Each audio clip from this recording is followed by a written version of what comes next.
Okay, so welcome back to the last talk in the Attack and Research track. And welcome back, Marion, Moti, for presenting about analyzing Windows binaries if they are exploitable and vulnerable. And it's a kind of, I think, mass thing. So I think there's a lot of data that was examined. So please. Thank you. Thank you for the introduction. Does the microphone work? What? No? Can you hear me? Oh, yeah. Awesome. Thank you. Okay, cool. Hello, everyone, and thanks for attending our talk. I'm very happy to be here, and we'll be talking about the Wallstreet of Windows binaries. First of all, I have to tell you a joke that I just heard right now, because we discussed our problems in the development of that project.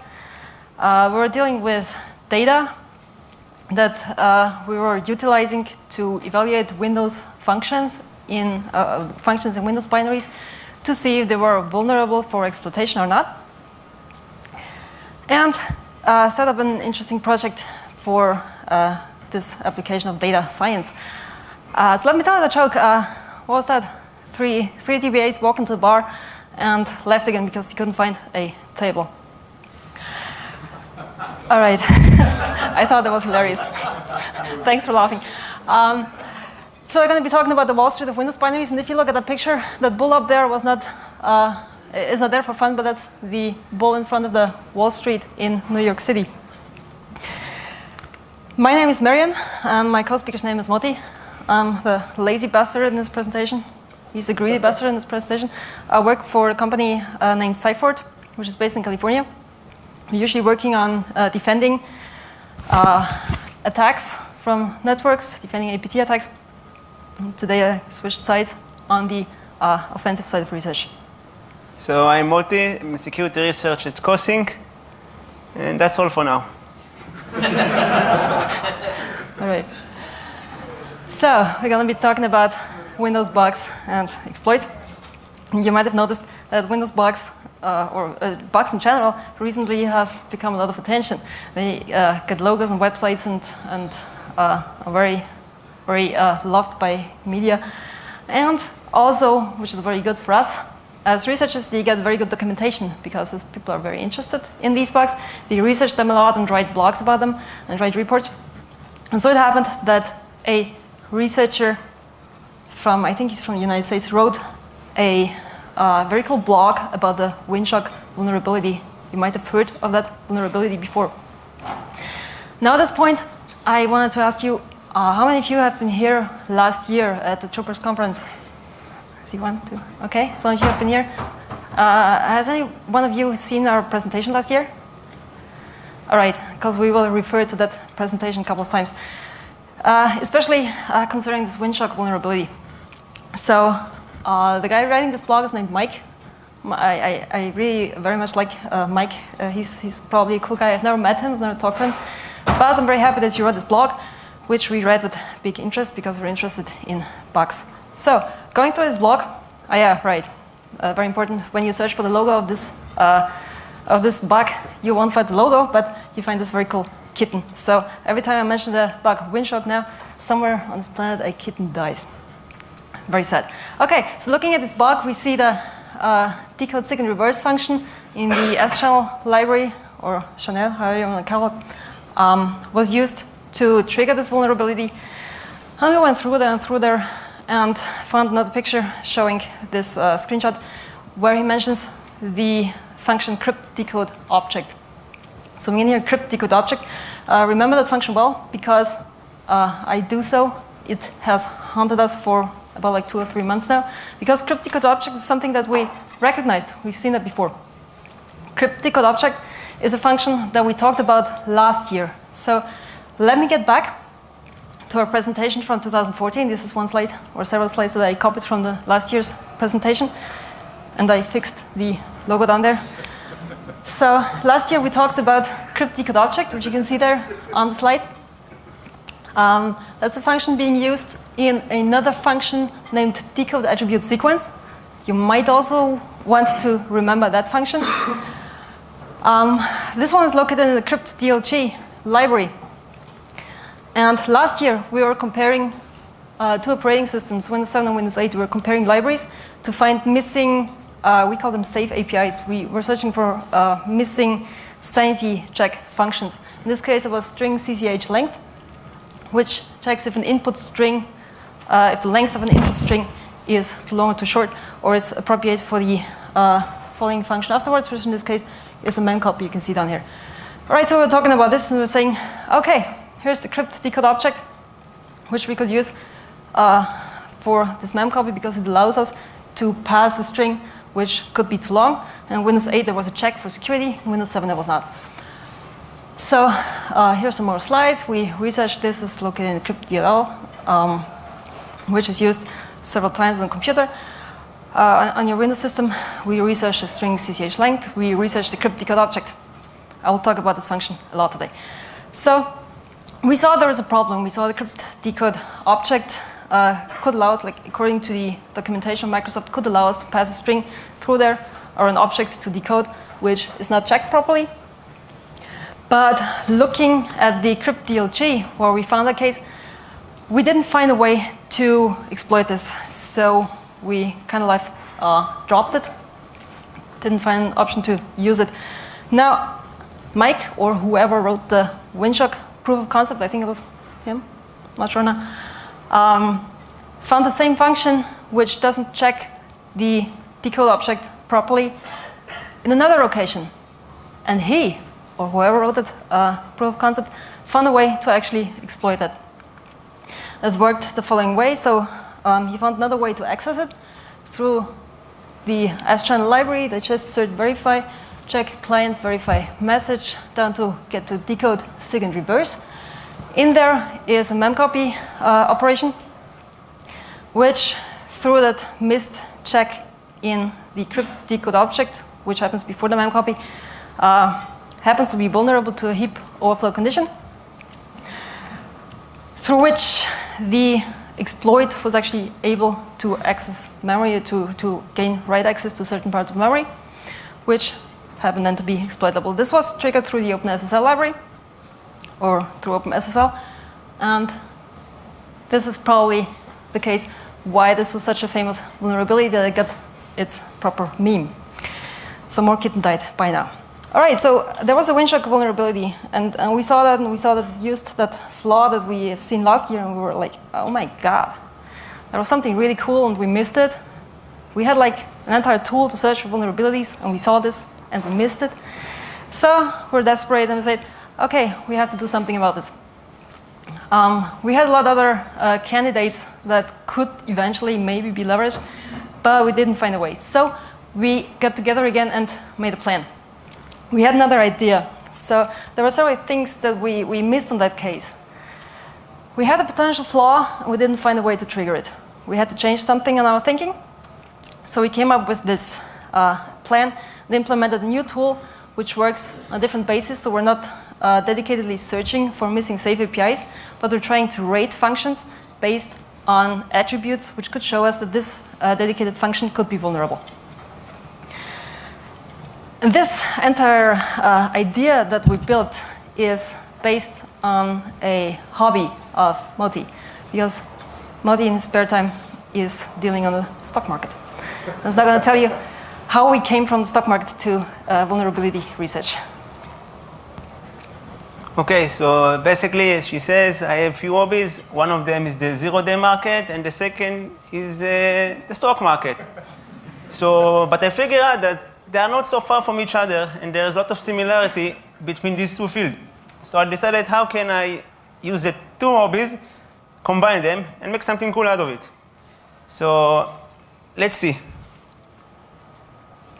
So first, in the stock market, you cannot trade with your emotion. You cannot be greedy. Or think of an example, you bought a stock, in some point you have to sell it. You may not sell it in the higher price, but sell it before you lose everything. The same thing with the zero-day market. Let's say you find a vulnerability, you find the 0 days. Someone offers you X amount of money. You think it's not enough. You will look for someone else, again and again. But if you never be agreed to the specific price, you may lose the deal. Again, you have to understand also in the stock market, you can lose. Also, in the zero-day market, if you not sell in time, the vendor will patch the zero-day and you will lose the deal. The same idea. Again, you should always have a plan. You find the vulnerability, what you're going to do it, how fast you're going to do it. The same with the stock market. Are you going to buy a stock? When you're going to sell the stock? Are you going to put a stop loss? You have to have a plan before you actually trade. And this is actually very important. Actually, one of them. Someone that actually trade can actually fall in love with the stock, which means that he buys the stock because he loves the company. And he will never sell the stock, even if it goes down, because he just addicted to the company. It's the same thing with the zero day. Let's say the developer, we found the 0 days. It's amazing 0 days, he's happy about it so much, wrote the exploit, everything was great. But he thinks it's a baby. He actually cares about the code so much that he cannot do nothing with it. He just keeps it with himself. So you have to remember, this is not like a Catholic wedding. You found a 0 day, you wrote the exploit, get out of it. Sell it. Also in the stock, you just not go on a trend, buy something you don't know about. Also in the 0 days, you basically research what you know. If you're expert in Windows, you research Windows, Linux, iOS, Android. Invest the time in what you're actually good about and what you already know about. And this is another one. Basically, the stock market. If you always will think if you can buy it or should buy it, you will never buy it. Also with the 0 days, if you always think, will I find, will I not find, you will never even try to find. So you see the same ideas apply. And this is exactly, again, if you buy a stock, the idea is to sell the stock. You find the 0 days, the idea to sell the 0 day. And there is, everyone here that trade the stock market know that there is a huge manipulation, which means that the big guys try to manipulate the stock to actually decide what will be the value of it. And how they do it, because they have so much money, they can basically manipulate it very well. The same thing with the 0 day market. The big guys, especially government and others, try to get control on the 0 days by paying a lot of money and get information out of it. As you can see, find a 0 day is almost exactly like actually having a stock. You have to value it. You bought a stock, you have a value now. What will be the value in another month, in another 2 months? What is the market? The same thing with the 0 days. What is the vulnerability? Which product? What it apply? How popular it is? So this is exactly what you should ask yourself when trading and when actually doing research on vulnerabilities. Exactly as the stock, you can sell it. Same with 0 days. You found it, you can sell it. Or actually, sometimes you can actually trade it with another developer and get another 0 days. Exactly like in the stocks. You bought a stock, you give it to another guy, and you get another one again. So how to value a 0 days? Someone, basically in the stock market, it's called an IPO. Before company go public, they have this thing called IPO. They offer it to institutes in a specific price, and then it goes to the market. And how do you value a 0 day? It's almost the same, basically. You found the 0 days. Now it depends on the market. How much demand, and who willing to pay for it, and how much he willing to pay for it. So the market decided the value, not the developer. The more popular it is, the more chance it will be hard to find. All these metrics decided how high the value will be before it goes to the market. Inside trading. Let's say you own a company, and basically it's traded in the stocks. So if you have inside information that deal is going to go to, like the company bought some another company, or going to buy another one, or the ER is pretty good, you actually have knowledge that other people doesn't have. And this is easy for you to do the trading and actually get money out of it. In the 0 day market, let's say you basically have access to the source code of a specific company. You work in this company, you have access to the source code. You can actually see the source, audit it, find the vulnerabilities, and actually have advance on other people who doesn't have access to the source. And you can actually get it faster out and get money out of it faster than others. Buy and sell the same stock more than once. Exclusive shares. What does it mean? In the zero-day market, you decided. Are you going to sell the zero-day one time? Or are you going to sell it to a few clients? If you decide that's exclusive and shared. Of course, exclusive is much more higher price than shared. This is also like a stock. Basically, it changes hand. Let's say now I bought a stock, had to sell it. If I sell it, someone else bought it. So it goes to this guy. And this guy can wait, stock go up, sell it to someone else. And let's go from hand to hand to hand. Also, in the zero-day market, the developer decided to sell the zero-day to one company.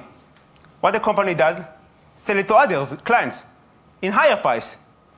And those clients can keep it or basically sell it to another client, of course, with a higher price. That's the idea. Where do you trade? So when you have a stock, there's few stock exchange out there in London, in New York, in Germany. And this is where you basically trade the stocks. You buy there, you sell there. Where do you do this when you have a zero-day? Basically, you have two options, the white market and the black market. The white market is something that's very known to everyone. ZDI, iDefense. People actually, everyone know about it, they're going to buy it and basically make it patch later on. Or there is the black market, which has much more money there and much more opportunity to get into it. How do you do this? So if you go to the white market, you don't need a broker. Everyone that trades, most of the people that trade, use broker, which means that the broker sell the stock for them or buy the stock for them. It's like the middleman between the client and the stocks. The same thing with the zero days. You find a zero day. If you go to the white market, you don't need a broker. It's everywhere. But if you go to the black market, you need the middleman, which actually take your zero day, value it, and find a client willing to pay the price and cut commission out of it. Same exactly apply the stock, apply also in the zero day. The broker will find a client and will try to sell it in the higher price possible. So what did it say to do? When you buy a stock, you know, first you find a company. Microsoft, you can see Apple, Facebook, all of them have basically symbols. MSFT, APL, that's actually how you buy the stock, by the symbol. You find the company. So what did it say to do actually? Go in all Windows functions, all of them have names. It's called symbols. And you can see this is actually an old vulnerability API that was found in the past. So what did I see? I look on the name, and I decide to do like the stock market. Like Microsoft MSFT, so I said, which I will call this function. So I took load, because it's like very popular keyword. So I decided to take a keyword from the name. Fill, decode, internal, convert. So I take a keyword from this function, and the idea is that to see how many functions with this keyword I will find in the system. And then I will decide that based on the keyword, what to research. Example, when you get a company symbol, you first get a symbol. Now you need to research the company, and if it's OK, you buy. Same thing here. I will list all the keywords, all the functions with these keywords, see which one is interesting, sometimes just by the full name, and basically research more the function to see if it's actually worth or exploitable or not. All right. You all look very thrilled by the stock market now. Cool. So now you understand more or less how we got this idea and where we're gonna be going. I'll try to rate functions like we could rate stocks. So we came up with a system to find vulnerabilities by rating functions. I think I've said it 3 times now. It's named Evaluating Vulnerability Indicators Using Cheap Data Analytics. So very proud of the title. The tool is called Wallstreet, about shorter. I'm now going to explain to you how it works. So, I mentioned we were working with big data. We're not relying solely on diffing functions, but try to find set indicators to grab data out of the binaries, which is not necessarily big data, as like Google would call it. But for us, it was pretty big because we used an SQLite database to back the tool. I'm going to be ranting about SQLite a bit more later. But let me tell you, SQLite is not suitable for anything that takes more than 5 different samples of data. So the big data was a bit of an issue, and we got a bit pissed off with the whole big data topic. And then got to the conclusion that like big data is not really the thing we need here, but the appropriate ways of using the data that we were collecting. So let me tell you now what our approach for the data analytics step were. So I call it data analytics for cheap people, because for once we didn't have big data. For 1.5 we didn't have a suitable database for doing big data. Anyway, we didn't have the right data, and we didn't have the right nature of our data, or the right consistency in the data to do data mining or large-scale data analytics on our data. So we came up with simpler ideas. A very simple approach that I will explain to you is based on 5 different steps. The first of it is finding a problem. With the problem, we wanted to separate vulnerable functions from non-vulnerable functions. The second step, after defining that problem, was to find attributes which would show us this kind of vulnerable functions within our huge set. It is a huge set, so for an SQLite database, it was big data. Anyway, we needed to find these attributes, which would help us find the functions, so we gathered as many attributes as we could to then refine our attributes. So we would gather attributes, evaluate them, and then cut down on attributes that were really interesting for us. And then fine-grain our results, which was not just reducing attributes, but shaping the data and gathering data from other sources, and trying to redefine our problem to something that we could actually find in the data. And then, as data analytics is by nature, we applied some magic. Now, what I'm going to explain now is the magic that we used for our data analytics with a simple example. Let me show you Frank. I called him Frank, the sheep in the middle. The black sheep is named Frank. And we're now trying to separate Frank from the rest of the sheep based on data analytics. Okay, so we have the same situation as before. We're trying to find the black sheep. His name is Frank. And try to separate him from the white sheep. So we start to gather attributes. Which attributes could we use to separate like black and white? A bunch of them. We could compare the hair length of the sheep. We could compare the sound of the different sheep. We could compare the colors. We find out sound won't work. The hair length is very tedious because they probably have all different hair lengths. We had like a very huge data space. And we reduce to the color.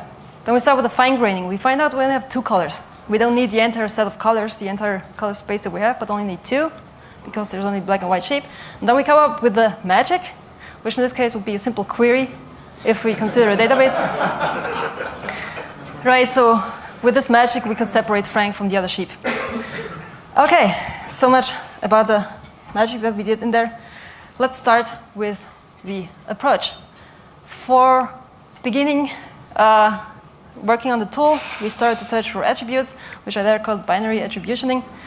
I had a lot of fun designing that slide because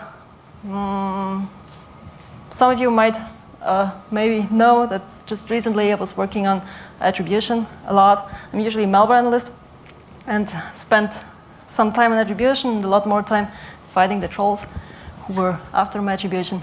So I like attributioning.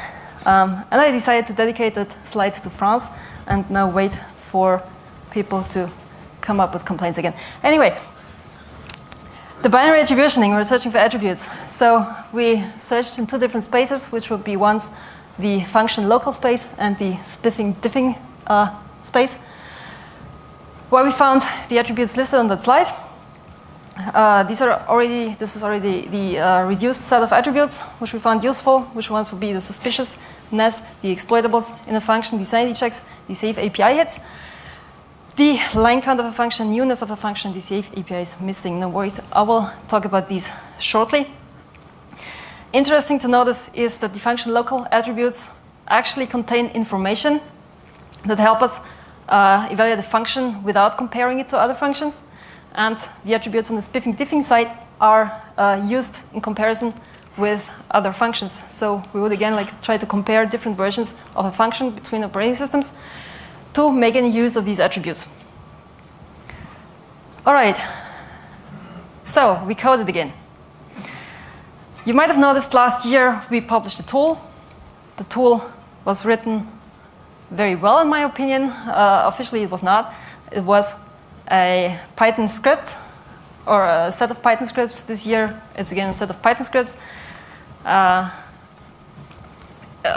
We used all our coding skills on this, and the output was very similar like last year.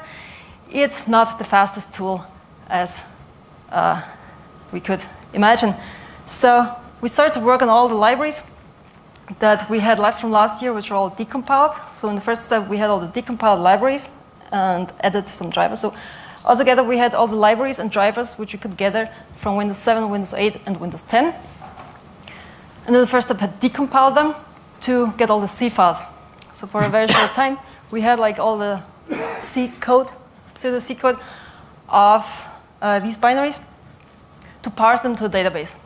We came up with a simple database design to get these files represented in our SQLite database, and spent a lot of time on parsing, and parsing will probably still be parsing tomorrow. No, I'm kidding. Parsing is actually finished, and we're just still working on the automated diffing.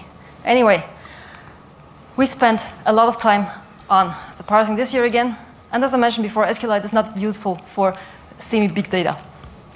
Okay, anyway, it was bloody, the entire fight. Some Windows 10 installations died on the way.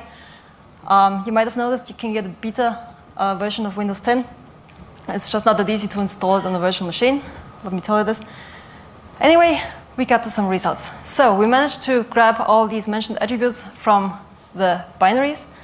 And I will now explain what these attributes are useful for. So we defined the attribute suspicion, which are the following keywords, as Moti introduced before, in the function names.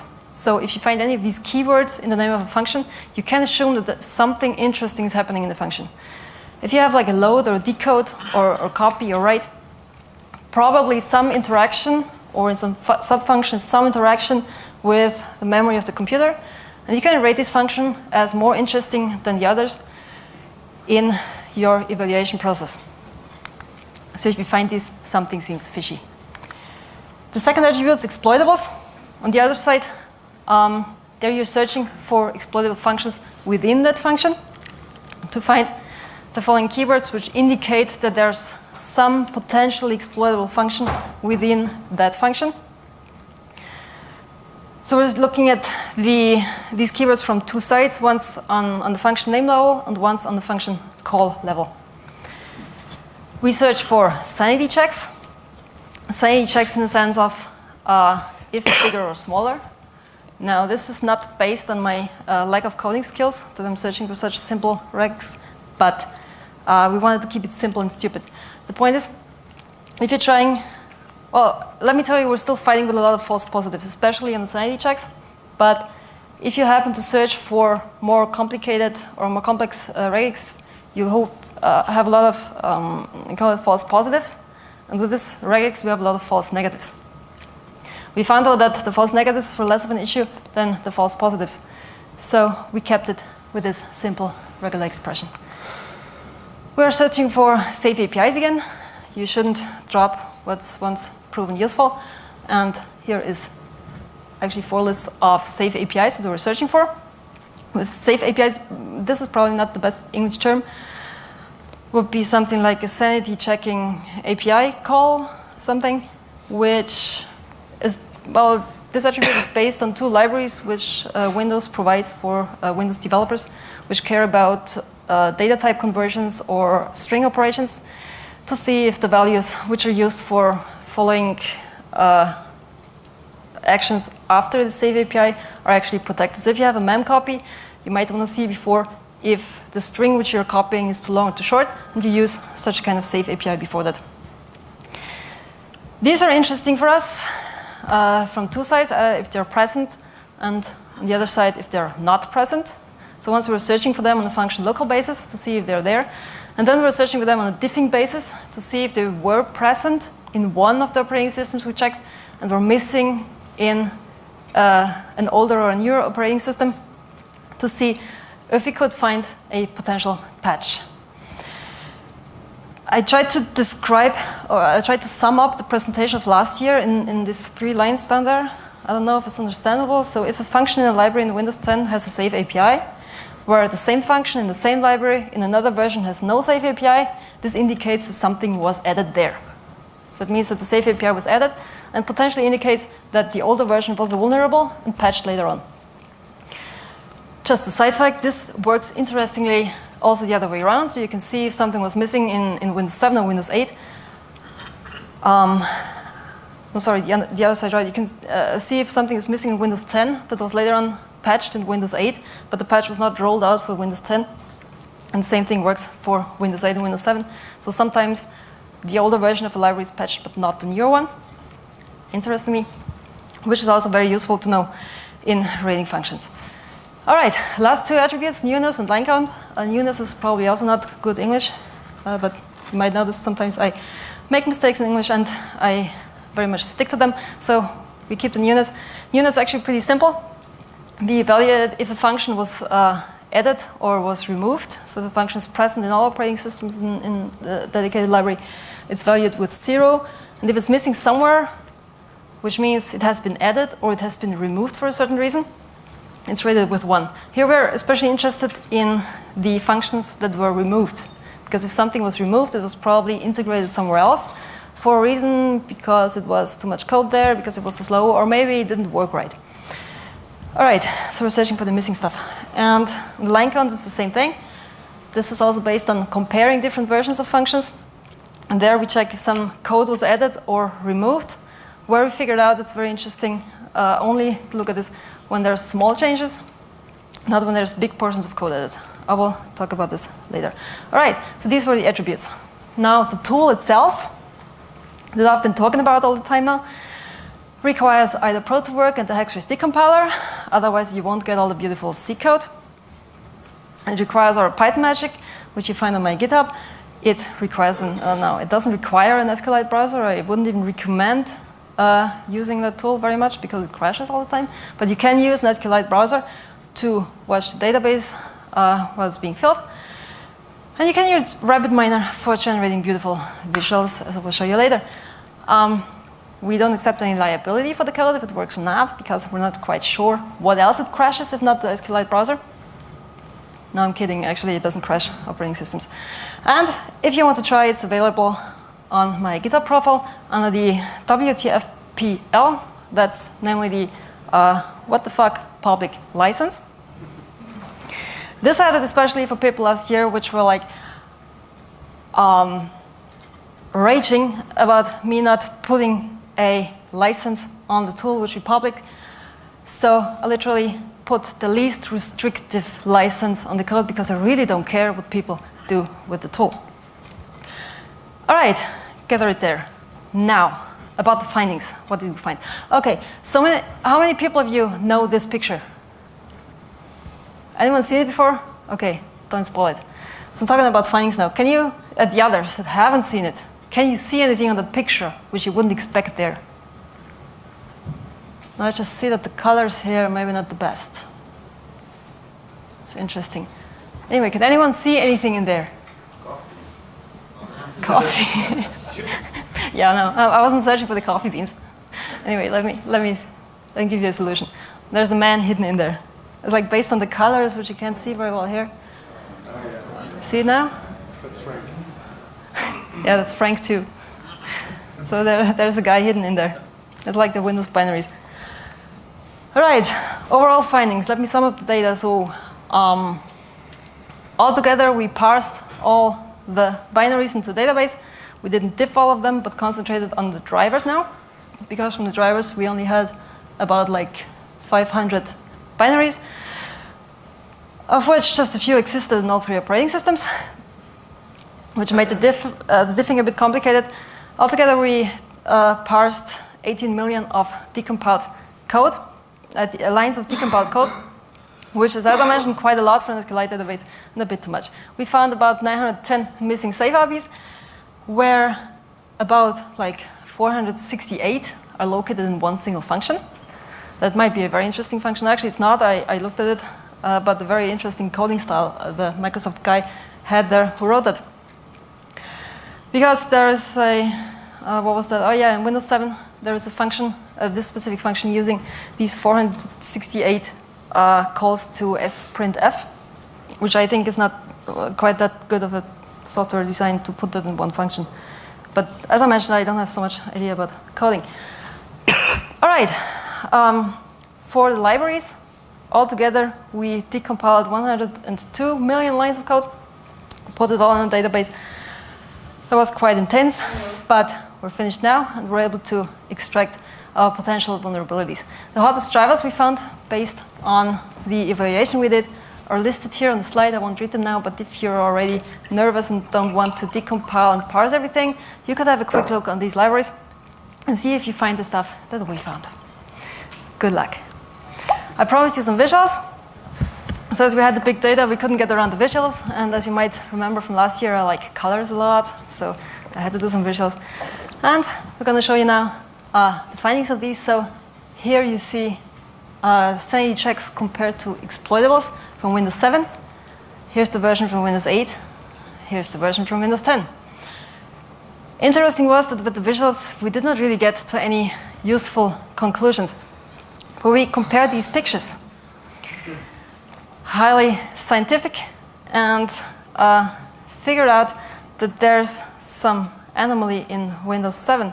So if you look very closely at these pictures, the gray circles indicate the same size because the zoom didn't quite really work well in RapidMiner.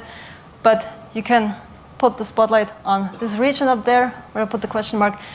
There's a lot more functions in Windows 7 which are growing out in this direction, which means there's more exploitables than sanity checks in there than in Windows 8 and Windows 10, which for me personally was an interesting finding. All right, but back to serious. Here's here's another visualization that we pulled out there where we compared the safe APIs that were missing with the sanity checks. And we would be especially interested in the safe APIs that were missing in functions where there's no sanity checks at all, which is much more simple to describe with rules.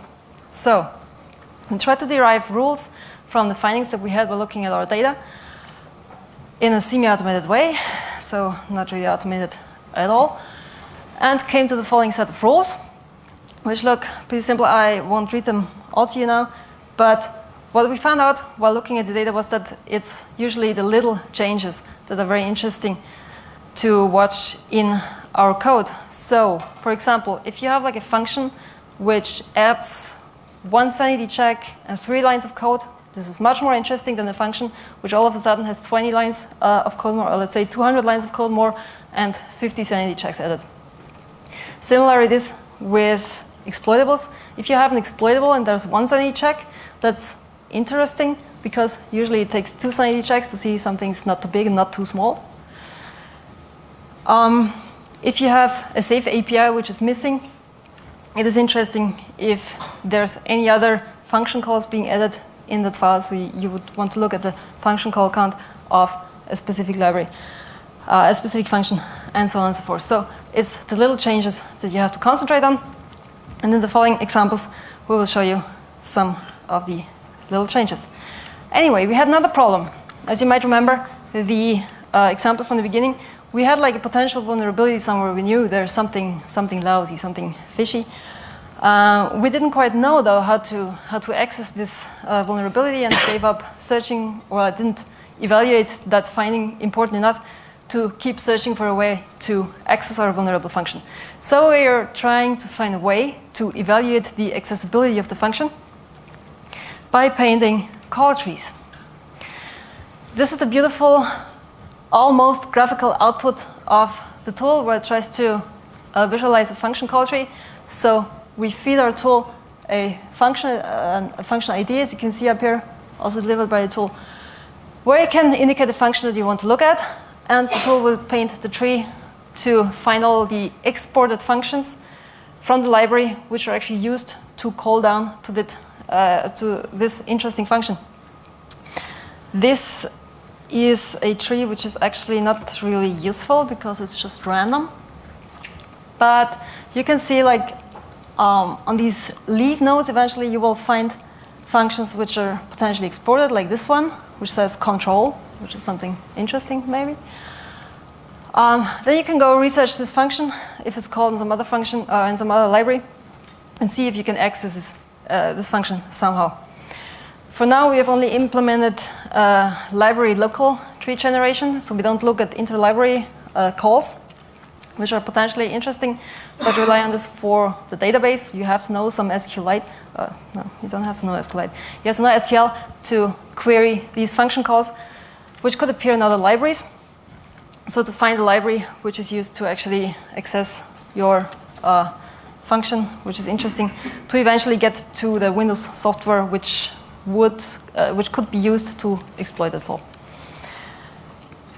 All right, picking the cherries. Now finally, here the findings. For once, we have an example here in the MSCMS DLL, where we found the following data.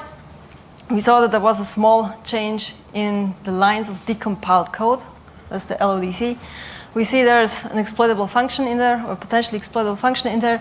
We see there was one save API missing, and we see there's one sanity check added in the future versions, so there's definitely something wrong there. And we can see that the function itself has the indicator we get, and smell there's something wrong in there. And we paint the call tree and figure out this is a very short call tree because this is already the exported function, I think. Yep.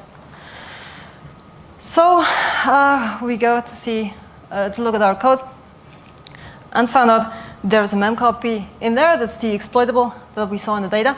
There is the size value, which is used for the memory allocation.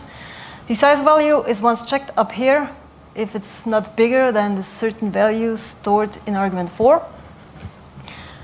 And it's initialized up here in this extremely long line. But as you can see there, it is apparently never checked if it's actually not too small. We looked at this for a long time. We're not quite sure if this is a potential underflow, maybe. If you find time in your spare time, look at it. And if you find something, write a nice blog about it, or let us know if this was actually a real flaw. All right, picking other cherries, there was one more thing where we found that the sanity check was added. As I mentioned, it's the small changes. So there's like exactly one thing that changed, which was suspicious to us because the function was named copy and because it's located in the user32 DLL. It's an interesting library. Looking at the call tree, we found a very long call tree, which indicates that there's potentially a lot of different ways to actually access this function, which is good in the case that you want to exploit it. And so we took a close look at the code itself and found in there the line of interest exactly this. So here was a check added, not actually a line of code, but only the check refined. So on the old version, the value of v9, which is later on used in the LOQM handle function, is checked if it's bigger than 0. And then the newer version, there is a more refined check, which could indicate that there's something wrong. But what we found out later is that in Windows 8 you also added another function which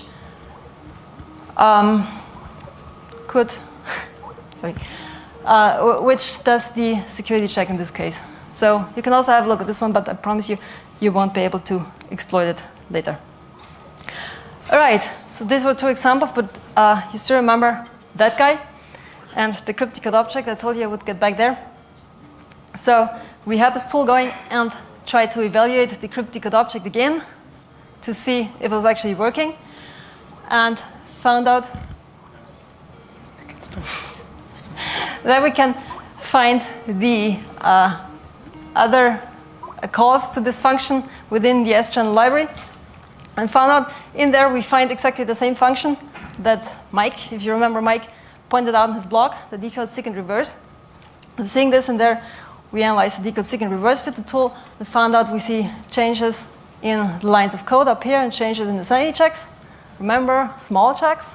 There were 2 sanity checks added.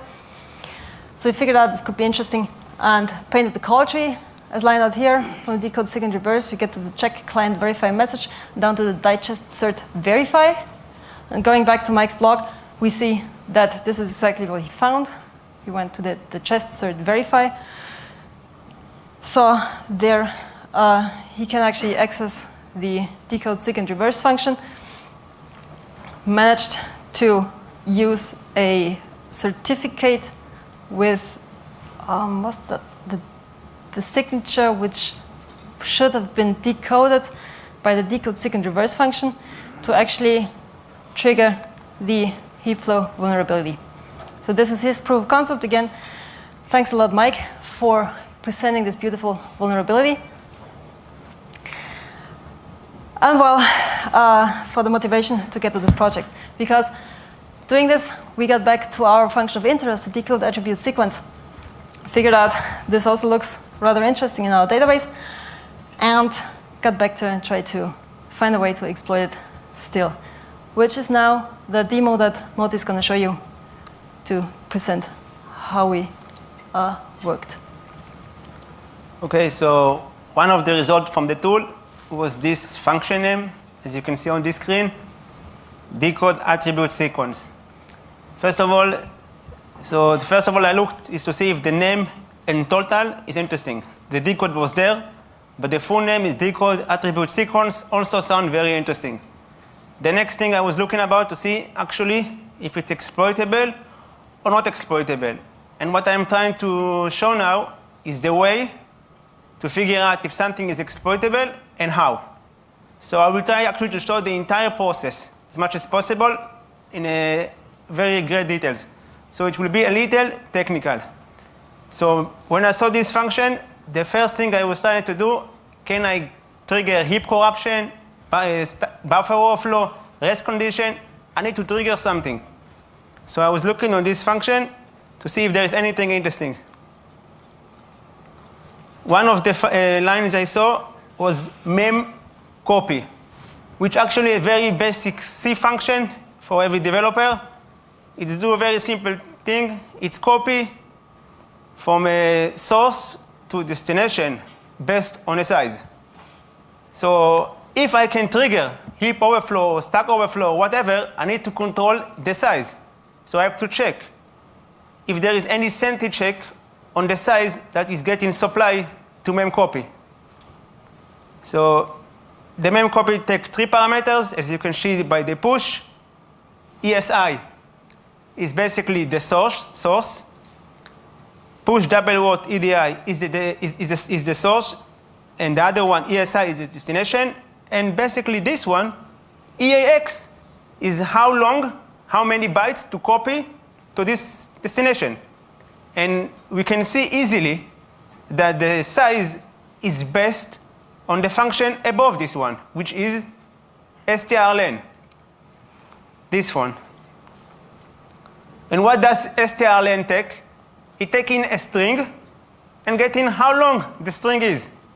So basically, the return value going to be in EAX, and it's going to actually get directly pushed in memcopy.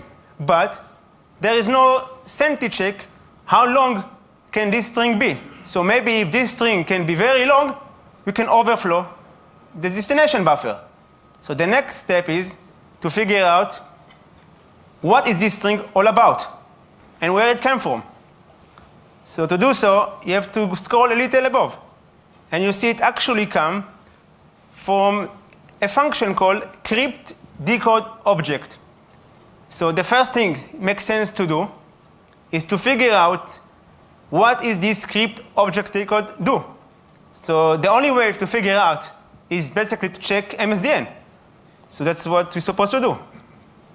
Take the function.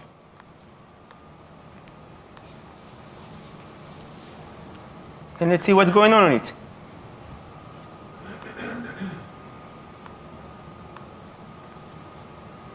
OK, so this is the parameter of this function. what is interesting is basically to see where the string is. Where the string come from this function. So we go up, go back, we see that EDI hold the string to strlen. Where EDI come from, if we go up, is this one. PV struct info of this parameter to crypt decode function. So I have to figure out what is this parameter return. So I go back to the MSDN. And then I see PV struct info. So I have to read what's going on. So let's see. A pointer to encoded structure to be decoded. So this is the return value. How this return value look like? So first of all, it's based on the first parameter. Two options. This one or this one. So by looking in here, the first parameter is 1. And 1 is actually this one. So this is the one that actually supplies to the function. So I push this here. That's how it's applied. Now, 22. What is 22? You see, again, slowly. Is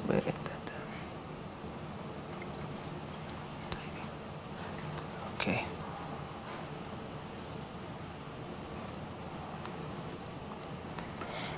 22, and then the P encoded and this. So I'm trying to explain it slowly on purpose, how exactly we're going to get it. So the return value is based on the 22. And what is this 22? Is based on its structure. And I'm trying to find the structure here easily. See? Okay. You see the structure type. Basically a pointer to already define the structure type. This is all the constant from this. Okay. So now you see the list. This is the list of the numbers that actually can supply. And the function supply the number 22, as you can see here. 22. So I have to look what is 22 in this list. Okay. So the 22 is attribute called PKCS attribute. And basically, which means that the return value will be the struct of this crypt attribute. So I click on this. This is the return value. As you can see here easily, what is the string that is being returned in this structure? The string is the first variable of this structure, which is PCZ object ID. As you can see. So the return value is being held in this structure, and this structure have a pointer to a string, which is object ID. Now, it seems like there is no limit how long this ID can be. So the idea is that we will return this structure to this function with a very long ID. And it's go to strlen and overflow it.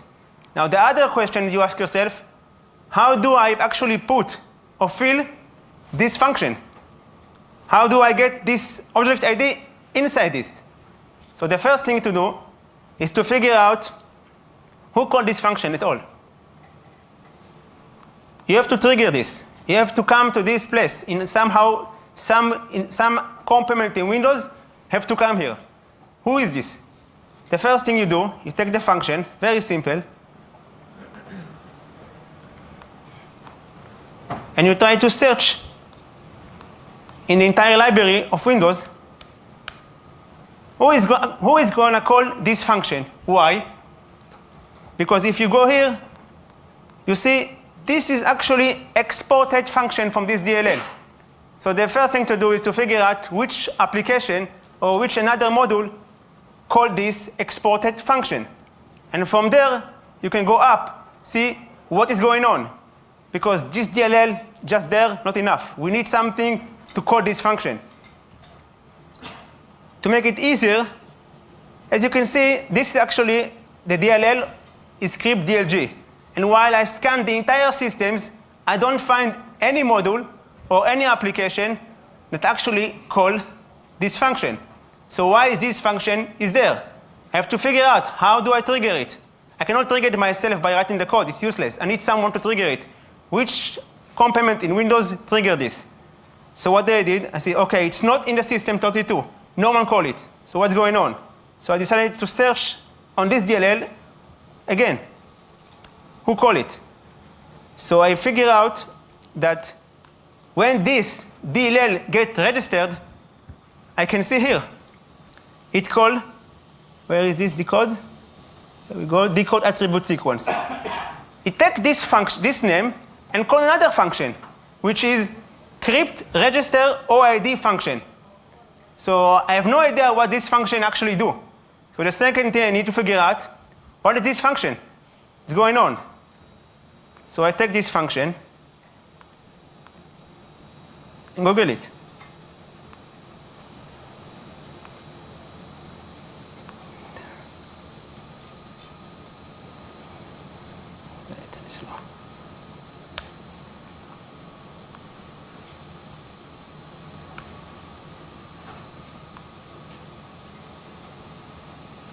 Okay, this is the documentation of this function.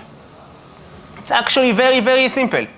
The function registers the decode attribute sequence function, and when someone wants to parse something, it will trigger this function as a callback, as you can see here.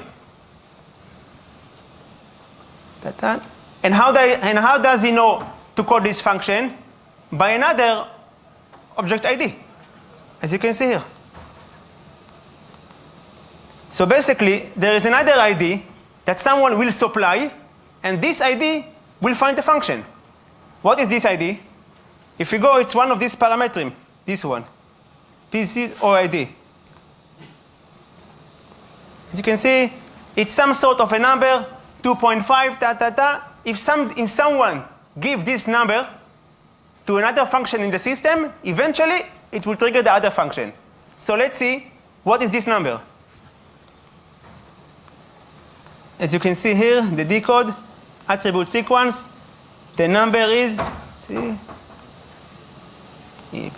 this is the number, 1.3. This is like an object ID number, ID. So the first thing I have to do now, take in this number and figure out who in the Windows or which systems actually use this number again. Because I cannot find anything that uses the official name. So I just take this number.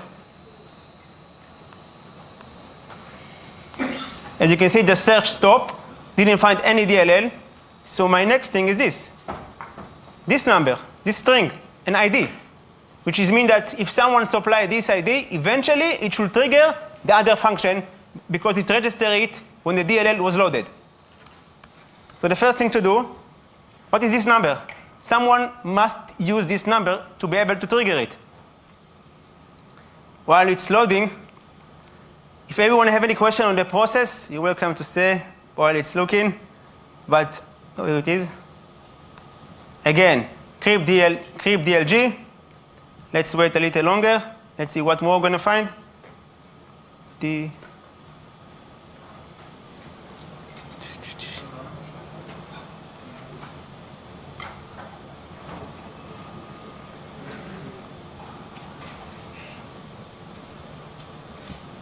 And OK. So there is another DLL, which actually refers to this ID. This DLL is inet.com. Now the obvious thing to do is to open this DLL and look on it. See, figure out what is going on in this DLL. So the first thing you do, you take this ID, open the other DLL, and do a search. You do a search to figure out where this DLL use this ID. It's very simple. Now it's finished, and that's the result. So this is where the inet communication, DLL, actually refer the function. By looking on this, all this function, we see here, that's the number, which means that called the decode object, which eventually may trigger the decode attribute sequence in the other DLL that was registered. Now, the next question is, how do I actually trigger here, this code? Yeah. I think it's time to finish. Computer's dying. So basically, we saw that this DLL have this object ID and basically decode it. I need to figure out first where it's been called. So it's been called by this function. And which one is being called by? Decode. You can actually see soon, just by the name, which product actually use this function. Decode body 2. See, this is a class, and there is a decode body. Call this function eventually. Someone decodes some body, some message. Which message? You go up. Decode message. So basically, there is a message that's been decoded that eventually can lead to the decode attribute sequence. The question is, which product actually use this DLL? The easy way to find it is to search the system. Find who use it. As you can see, nothing best out, but it's very basic. If you actually open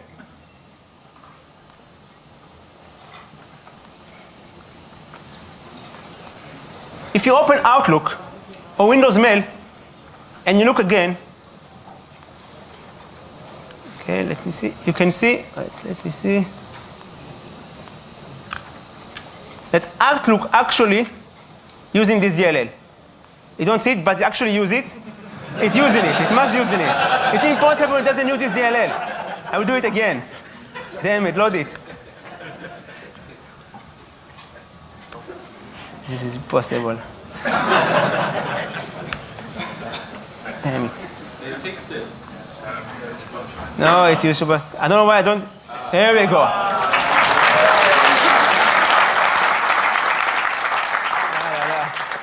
So now I know the product that actually using this DLL.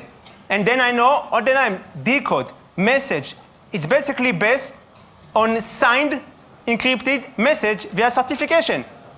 So the idea is that is basically, if you look here, more commands, security, trust center, and trust, email security. So basically, the idea is this. If we're going to craft an email which is signed and encrypted with specific object ID, as we saw, and we'll send it, eventually Outlook will automatically parse it and will trigger the heap overflow.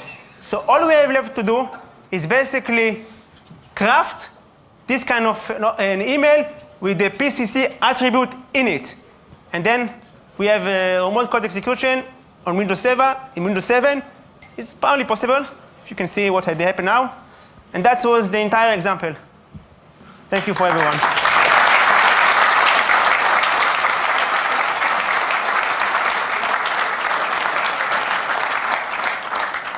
If there's any question, sure. Yeah, I think we kind of ran out of time. If there's any question, I don't know. Either now or later outside at the coffee bar. So, wait, Andreas, wait for the mic, please. No, I can say it really loud. No, it's for the recording, you know. Wait, please. So, first of all, I want to say that the joke you told at the beginning was really good. And then I wanted to ask, so there was like this, you know, Windows is not genuine message on the screen. So did you actually look for an exploit in the binary that checks if Windows is genuine? Because that could be kind of useful for you. Did I mention that we looked at all the binaries that we could get our hands on? That's why we call it semi-big data.